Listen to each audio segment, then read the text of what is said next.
와우. 안녕하세요. 복싱 매니지먼트 코리아 황현철입니다. 펀치라인 복싱 토크 벌써 3회입니다. 오늘은 1982년도에 벌어졌던 한국 선수들의 세계 타이틀 매치를 위주로 82년도 얘기를 나눠보도록 하겠습니다.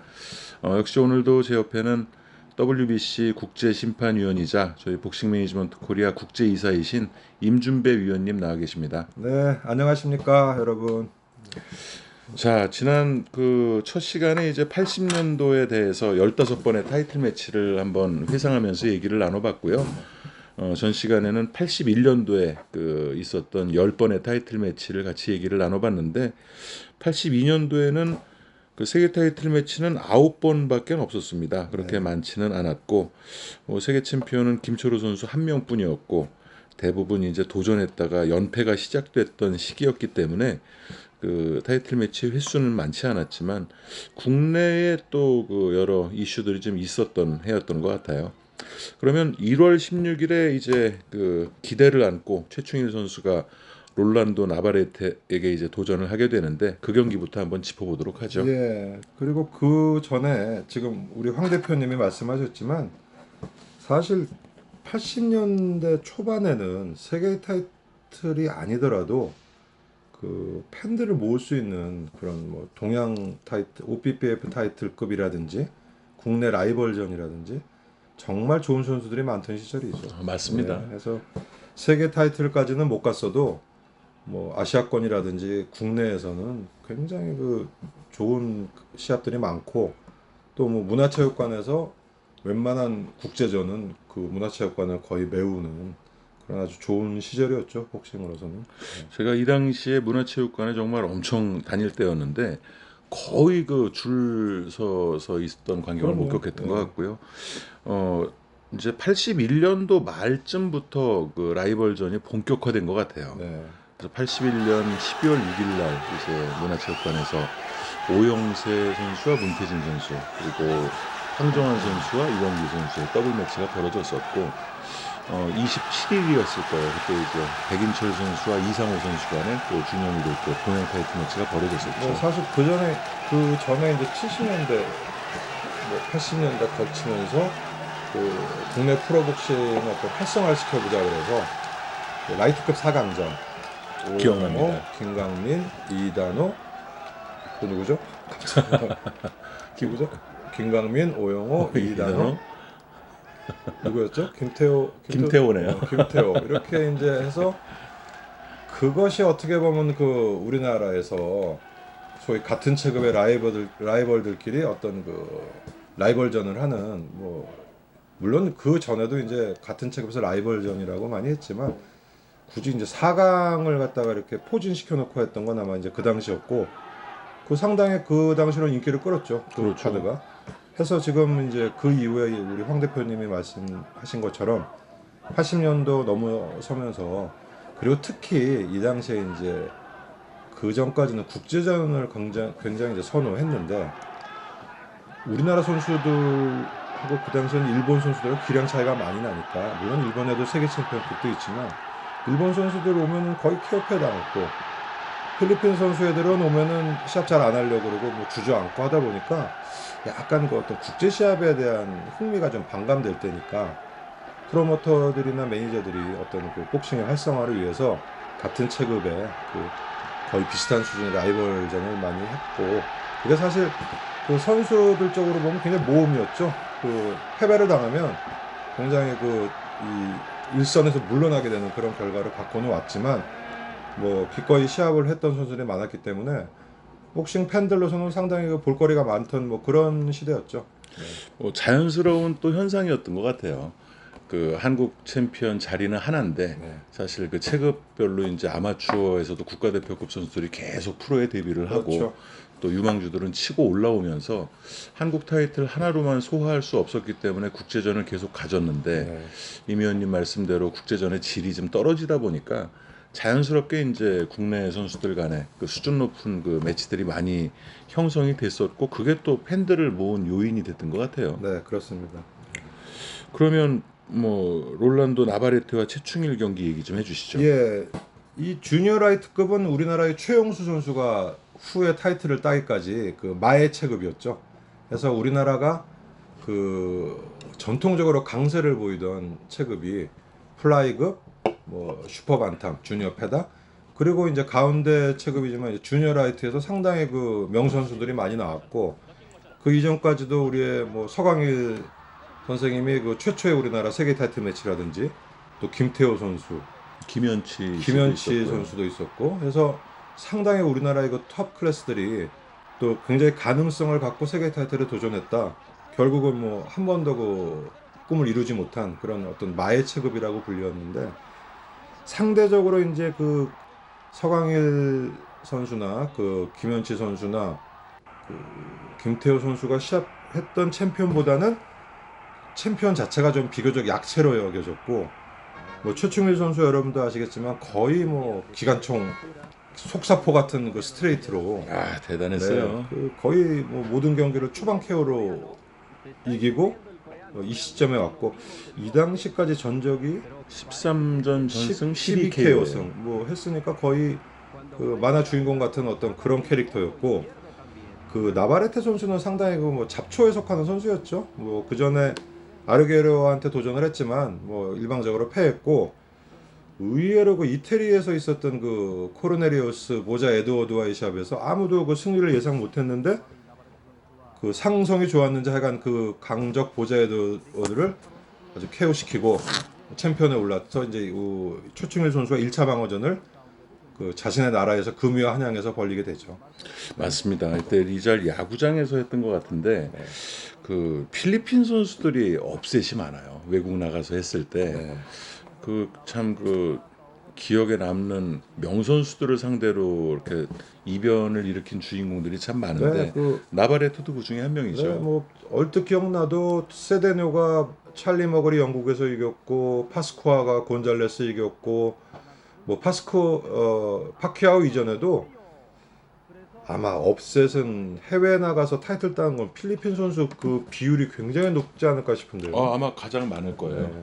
가장 많을 거고, 또 그 필리핀 선수들이 기복이 굉장히 심한데, 그렇죠. 한 번 이 흐름을 타기 시작하면 정말 걷잡을 수 없는 그런 모습을 보여주더라고요. 네, 그 대신에 또 무너질 때도 또 걷잡을 수 없이 무너지는 또 그렇죠. 그런 경향도 있었죠. 네. 루이시토 에스피노사도 굉장히 또 기억이 납니다. 네, 그렇죠. 어쨌든 최충일 선수와 이때 경기는 아마 거의 전 국민들이 저녁 때 밤늦게 생중계를 했었거든요. 네. 이거를 시청하지 않았나 이런 생각이 드는데, 뭐 5라운드에 다운시킬 때는 챔피언 되는 줄 알았어요. 그러니까 뭐 결과를 차치하고 일단 시합 자체는 진짜 그 손에 땀을 쥐는 시합이었어요. 그렇죠. 손에 땀을 쥐게 하는 그런 시합이었고, 진짜 그 마지막 피니시 순간에도 누가 넘어가도 할 말이 없을 정도로 서로 데미지를 받은 상태에서 결국은 그 약간의 간만에 그 어떤 버티는 힘이 우리 최충일 선수가 나바레테한테 밀렸다고 할 수 있는 뭐 그런 시합이었고, 나바레테도 시합 끝난 직후에 거의 뭐 제정신이 아닌 것처럼 거의 뭐 그로기 상태였던 아주 그 처참한 타격전이었습니다. 맞습니다. 최충일 선수가 그래서 더 매력적인 것 같아요. 피하지 않고 정말 온몸에 힘이 다 소진될 때까지 타격전을 펼쳤던 기억이 나는데, 그 5라운드에 10초를 공을 일찍 울리지 않았다면 그때 아마 운명이 바뀌었을 수도 있지 않을까 이런 생각도 들어요. 그러니까 종종 뭐 우리나라에서도 뭐 세계 타이틀 매치에서도 그런 경우가 있었고, 이 필리핀에서도 그런 경우가 있었는데, 종종 그 홈링의 선수가 위험할 때 그 공 개시온이 가끔 이렇게 애국을 하는 경우가 생깁니다. 그래서 5초나 10초 빨리. 일본에서도 그런 경우가 있었고, 이오카 선수 방어전 때 그 당시에 그런 경우가 있었고 해서 뭐 어떤 선배님이 그런 말씀을 하시는데, 세계 챔피언은 그 하늘이 내려주신다. 뭐 대통령도 나라 뭐 하늘이 내려주신다. 그건 맞는 것 네, 같아요. 이런 것처럼 정말 세계 챔피언이 충분히 되고도 남을 만한 선수들이 그 이런저런 이유로 챔피언이 못 되는 걸 보면, 이 세계 챔피언도 이게 자기의 어떤 그 운에 들어가 있고 팔자에 들어가 있는 것 같습니다. 네. 맞습니다. 실력대로 가는 것이 아니고, 어쨌든 참 안타까웠던 그런 그 경기 중에 손꼽힐 만한 그런 경기가 이 나바레테와 최충일 선수의 경기가 아닌가 싶은데요. 그래서 뭐 일단 승패를 떠나고 국적을 떠나면 시합 자체로는 굉장히 박진감 있는 아주 익사이팅한 시합이었습니다. 최충일 선수의 어떤 경기력 자체가 굉장히 그 팬들을 매료시키는 뭔가가 좀 있었어요. 네. 그리고 뭐 나바라테도 뭐 물러서지 않고 뭐 이를 마다 않고 같이 치는 스타일이었기 때문에 시합 자체는 하여간 굉장히 그 재밌는 시합이었죠. 네. 그렇게 이제 82년 벽두부터 그 벌어졌던 타이틀 매치에서 패하면서 이제 연패가 쌓여가기 시작합니다. 전에 김한진 선수가 플로레스를 이기고 난 후에 지금 이제 김태식 선수, 배석철 선수, 김한진 선수에 이어서 최충일 선수가 4연패째를 기록을 하게 되거든요. 네, 네. 이 연패가 이제 10번을 넘어가리라고는 이때만 해도 생각을 못 했었는데, 자, 그러고 이제 한 달 후에 그 2월 10날이죠. 김철호 선수가 그 일본의 이시 고키를 맞아서 4차 방어전을 갔습니다. 그래서 결론적으로는 이해는 우리 그 김철호 선수만이 세계 타이틀 매치에서 승리를 하고 그나마 좀 뭐 후회감은 또 다른 얘기가 나오겠지만 일단 이때까지는 김철호 선수의 승리가 이제 우리 복싱 팬들을 위안을 삼을 수 있는 그런 시합이었죠. 사실 그 이시고키와의 경기에서 승리가 82년도에 유일한 한국 복서의 승리예요. 아 그렇게 되나요? 예, 네. 5차 방어전 때 무승부를 했기 때문에 네. 아 네. 유일한 승리가 이제 2월 달에 나왔고 이 다음 해에 장정구 선수가 3월에 이제 세계 챔피언 되기 전까지 암울했던 그런 날들이었습니다. 아무튼 이 김철호 이시고키 시합은 뭐 나름대로 굉장히 통쾌한 시합이었습니다. 한 번 다운을 네, 당했잖아요. 3회전에 한번 다운을 당하는데 진짜 그거에- 맞아. 반짝에 당했고 이시고키 선수는 이 혼혈 복서로서 아마추어에서 상당히 그 두각을 나타냈던 선수였고 그 일본이 사실 와다나베즈나 자카알 마루야마 계속 그 자객을 김철호에게 보내자면 전부 실패를 하고 이 이시고키는 그 주먹과 스피드는 어느 정도 겸비한 선수였기 때문에 잘 하면은 김철호 선수를 물리칠 수 있지 않을까 하는 그런 기대를 갖고 도전을 하게 된 그런 선수였죠. 맞아요. 하지만 이시고키가 플라이급 랭커였어요. 네, 결국 뭐 한체가 파워에서 밑에였죠. 차이가 났죠. 네. 그리고 이제 김철호 선수는 물이 오를 대로 올라 있는 상태였고 네, 네. 그걸 이제 이시 선수가 버티지를 못하고 무너지는데 네. 이 승부도 굉장히 통쾌했던 시합 그런 자체 타이틀 굉장히 매치예요. 재밌었습니다. 뭐 맞습니다. 역전 다운도 뺐고 선제 다운을 빼앗기고 한 뭐 그런 시합이었기 때문에 보는 입장에서는 굉장히 재밌는 시합이었죠. 4번인가 다운을 뺏었던 것 같은데 뭐 나중에는 거의 뭐 무기력하게 돼가지고 뭐 일방적으로 지게 되죠 이시희 선수가. 그리고 이제 세계 타이틀 매치는 6월 달까지 없어요. 이승훈 네. 선수가 루페 핀토르한테 도전할 때까지 없는데 네. 이 중간에 국내 이슈가 좀 많았죠. 그렇죠. 네. 그래서 우선은 2월 28일 날 네. 김득구 선수가 이제 김광민 선수를 꺾고 네. 그 라이트급의 어떤 세대 교체를 하는 이때도 이제 동양 타이틀 매치가 라이벌전으로 벌어진 건데 참 희한하게 거의 도전자가 이깁니다. 그리고 4월 달에는 황충재 선수와 황준석 선수의 라이벌전이 또 동양 타이틀 매치로 그 벌어졌었는데 당시에 또 황준석 선수가 이변을 그 일으키죠. 세계를 바라보면서 동양 챔피언으로 승승장구하던 선수들을 국내 선수가 잡는 그것도 상대적으로 더 약하게 평가받던 선수가 그 업셋으로 잡는 그런 게 무슨 트렌드처럼 이 시기 그러니까 이해 전에 12월 달에 그 오영세 문태진 황정환 유한길 그 네, 시합부터 그렇죠. 예. 정말 트렌드로 어떤 자리 예, 잡히게 그래서 된 그런 것 같아요. 아주 그 엘리트 코스를 밟으면서 그 외국 선수들한테는 연전연승하고 세계를 바라보는 선수들이 그 주로 그 국내 어떤 잡초파, 그러니까 아마추어 경력도 없고 프로로서 그 뼈가 굵고 했던 그런 선수들에게 많이 그 패배를 당하면서 세계 어떤 도전의 꿈을 접는 그런 경우가 굉장히 많이 생기게 되죠. 맞습니다. 사실 뭐 김득구 선수와 김광민 선수 경기는 어떤 세대 교체로 받아들일 수 있을 만큼 그렇죠. 김광민 선수가 지금 노쇠해 있다고 볼 수 있는데 황충재 선수랑 황준석 선수는 정말 의외였거든요. 그건 아무도 예상 못했었어요. 그 황충재 선수는 뭐 이미 동양 탈아시아를 선언하고 쿠에바스냐 레나드냐 뭐 이렇게 지금 그 겨냥을 하고 있던 시절이고 그럴 만도 했죠. 예. 필리핀에서도 이기고 왔죠. 네. 태국 가서도 이기고 온 몇 안 되는 선수거든요. 그리고 뭐 일단 그 아시아 한에서는 상대가 없었죠. 거의 그 무적을 자랑하던 선수였는데 그에 비해 황준석 선수는 이제 국내 챔피언이었고, 근데 사실 뭐 아주 이렇게 많이 알려져 있지는 않고 차분한 복싱과 또뭐 단단한 맷집 뭐 이런 정도였고, 황충재 선수를 잡으리라고는 아무도 예상을 못했는데 그것도 뭐 럭키펀치나 이런 게 아니고 그냥 원사이드하게 KO로 잡았기 때문에 그 당시로는 상당히 그 복싱 팬들을 놀라게 하는 그런 시합이었죠. 그렇습니다. 황준석 선수가 사실 황충재 선수의 경기 전까지 그 KO율이 높지 네, 않았어요. 안 높았어요. 네. 전승이긴 했지만 13승 4KO인가 뭐 그 정도 수준이었었는데 네. 이 경기부터 이제 은퇴할 때까지는 거의 대부분의 승리를 KO로 장식을 또 하게 되거든요. 그러니까 이게 그 어느 순간에 눈이 딱 떠지나 봅니다. 그 선수 그런 것 같아요. 네. 그 포텐이 터지는 시기가 네. 있는 선수가 있고 네. 결국 그 잠재력을 발휘 못하고 끝나는 선수들이 있는 것 같은데 그 말씀하신 대로 주로 국내 선수들을 상대로 그런 포텐이 터질 때가 많은 것 그래서 같아요. 뭐 황충재 선수는 느닷없이 이 시합을 패배하고 이후에 재기를 모색했지만 그 황준석 선수 시합전 같은 그런 어떤 그 실력은 발휘를 못하고 완전히 꺾여버렸어요. 결국은 세계 타이틀 도전에 못하고 그리고 이제 은퇴를 하시게 되죠. 맞습니다. 그리고 루페 핀토르랑 이승훈 선수가 경기 있기 전에 네.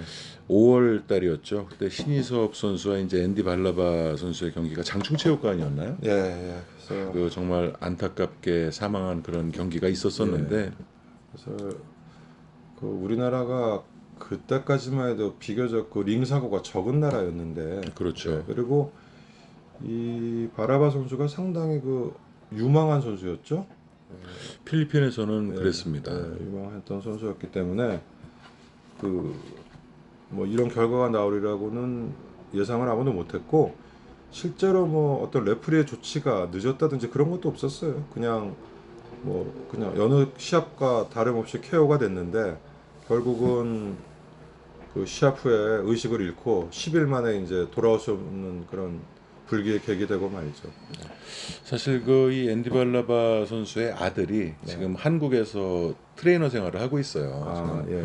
동두천 스타복싱 클럽의 그 김종훈 관장이 이제 트레이너로 데리고 있는데 네. 저도 처음에 몇 년 전인데 이제 소개를 받을 때 앤디 발라바의 아들이라고 소개를 받고 아, 예, 예. 상당히 그 뭉클했던 그런 기억이 나요. 아, 이 발라바가 굉장히 성실하거든요. 네, 네. 지금도 그 이동관 선수라든지 양현민 선수라든지 잘 또 지도를 하고 있고 그 한국 뭐 현 회원들이라든가 선수들이랑 굉장히 친화적으로 잘 어울리고 있는데 어쨌든 참 비극적인 일이었고 그 김득구 선수도 같은 해 또 사고를 당하게 돼서 그 전조가 아니었나 그런 생각도 듭니다. 이게 벌써 거의 40년 전 얘기네요. 네, 40년 전 얘기입니다.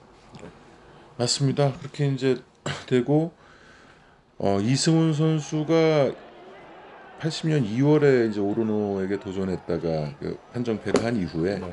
벤텀급으로 올려서 또 승승장구하고 네.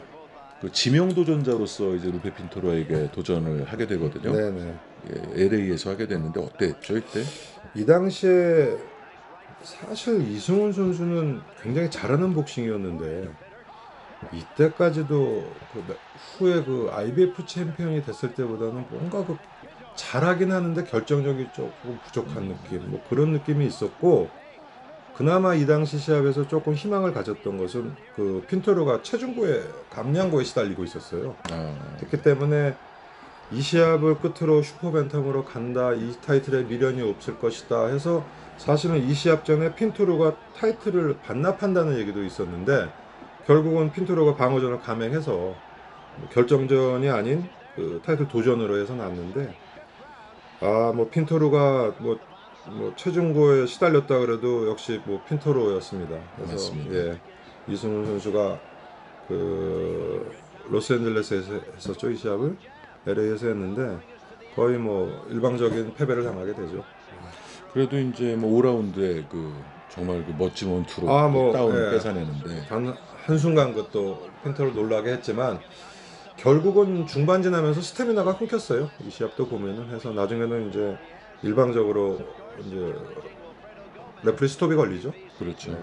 이때가 평일이었어요. 그 학교에서 아마 수업을 하다가 저 이 시합 기억나는 게 평일인데 저 강의 빼먹고 그 학교 앞에 다방 가서 봤던 기억 납니다. 네. 저는 뭐 다방을 갈 수 있는 나이는 저는 아니어서 갔었습니다. 중학생 때라 네. 담 넘어서 그때 어디선가 분식집이었던 것 같아요. 봤던 기억이 나는데 제 기억엔 나중에 언제 논할지 모르지만 레나드 헌주 시합도 학교에 그건 있다가 제가 다방에서 봤습니다. 그것도 아니구나. 레나드 어, 헤글러 시합을 다방에서 레나드 봤군요. 헌주 시합도 제가 다방 가서 본 적 기억이 나요. 그것도 제가 담을 넣었습니다. 네, 학교 앞에서 그때도 다방 가서 본 기억이 나고. 그게 81년도 9월이니까 이 전해네요. 예, 예. 그래서 그 당시에는 하여간 뭐 이런 우리나라 선수가 뭐 시합을 하는 거든 외국 선수끼리든 빅 매치 있으면은 TV에서 꼬박꼬박 중계를 해줘가지고. 그렇죠. 거의 대부분의 경기를 네. 해외 경기도 중계를 해줬었는데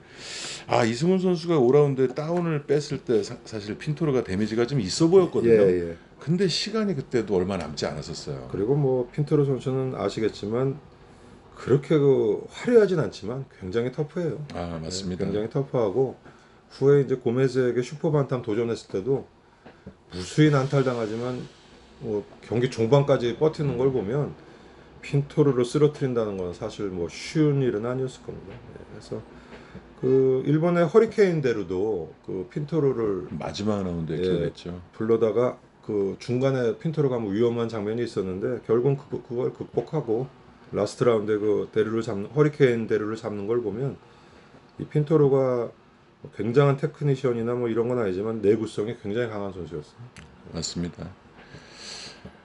어쨌든 그렇게 이제 이승훈 선수마저 도전에 실패하면서 이제 5연패가 됩니다. 네. 그리고 7월 4일 날 이제 김철호 선수가 그 멕시코의 라울 발데스를 상대로 5차 방어전을 갖게 되는데요. 사실 그 2, 3, 4차 방어전을 전부 또 KO로 장식을 했었기 때문에 5차 방어전도 지명 방어전이었어요. 라울 발데스가 1위였었고 상당히 기대를 많이 했었는데 그 결과는 무승부였죠. 이 시합 재미없었어요. 굉장히 재미없었습니다. 그래서 이 발데스 선수를 얘기하자면 누구를 얘기해야 될까? 멕시칸인데 키는 작은 아웃복서. 뭐 칸토하고는 좀 스타일이 좀 틀리고 아류라고 볼 수 있지 않을까요? 주먹이 칸토만큼 많이 안 나오는 멕시칸 테크니션, 작은 키의 멕시칸 테크니션. 뭐 이런 정도인데 페드로 플로레스랑 좀 비슷하겠네요. 프로레스보다는 좀 공격성이 약하고 하여간 그 까다로운 선수, 잡기 까다로운 그런 선수였는데 뭐 시합은 좀 지지부진했습니다. 서로 뭐 그렇게 뭐 익사이팅한 장면도 없었고 이 시합도 역시 대전에서 열렸었죠. 했는데 뭐 진 시합은 아니에요. 그렇죠. 진 시합은 아니고 하지만 뭐 시합 자체는 굉장히 싱거운 시합이었고. 이 당시에 보면은 이제 우리나라 유한수 우리 선배님이 김철호 선수에게 2점 우세를 줬고 이태리와 그 멕시코 부심이 145대 140에 들어. 그래서 이제 결국은 1대0이라고 그래야 될까요? 하여간 뭐 무승부가 선언이 됐는데 발데스 측은 뭐 발데스 측대로 뭐 재시합 요구를 하고 나왔지만 뭐 그렇게 설득력은 없어 보였고 그래서 일단 이 시합을 어쨌든 뭐 방어함으로써 5차 방어에 성공하고 일단 농농가도로 들어서는 어떤 그런 게 되는 게 아닐까 하는 그런 시합이었죠. 박찬희 선수에 이어서 이제 두 번째로 어쨌든 국내 그 세계 챔피언이 5차 방어에 성공하는 그런 순간이었는데 네. 아무튼 라울 발데스는 정말 특징은 없었어요. 특징은 없었고 하지만 쉽게 이렇게 김철호 선수가 제압하지 못하는 그랬던 기억이 납니다. 그리고 그래서 이제 사실 이제 이 시합 후에 김철호 선수는 다음 방어전은 오그마 쇼지와 한다고 그렇게 일단 발표는 했었어요. 뭐 결국 성사되진 않았지만 그 다음 방어전은 오그마 쇼지와 예정되어 있다고 했고 후에 얘기하겠지만 오르노 쪽에서 이제 리턴 매치를 계속 이제 요구를 하다가 더 이상 기다릴 수 없다고 해서 이제 그 다음 시합은 이제 오르노 선수와의 2차전이 재시합이 되는 거죠. 그렇죠. 사실 오르노 선수에게 한번 그 연기할 때마다 이제 방어전을 미룰 때마다 10,000불씩 지급을 했던 걸로 네, 발표가 이제 됐었는데 네. 피해갈 수 없는 그런 이제 상황이 됐고요. 여기까지 1982년 1부였습니다. 다음 시간에는 1982년 2부로 찾아뵙도록 하겠습니다. 감사합니다.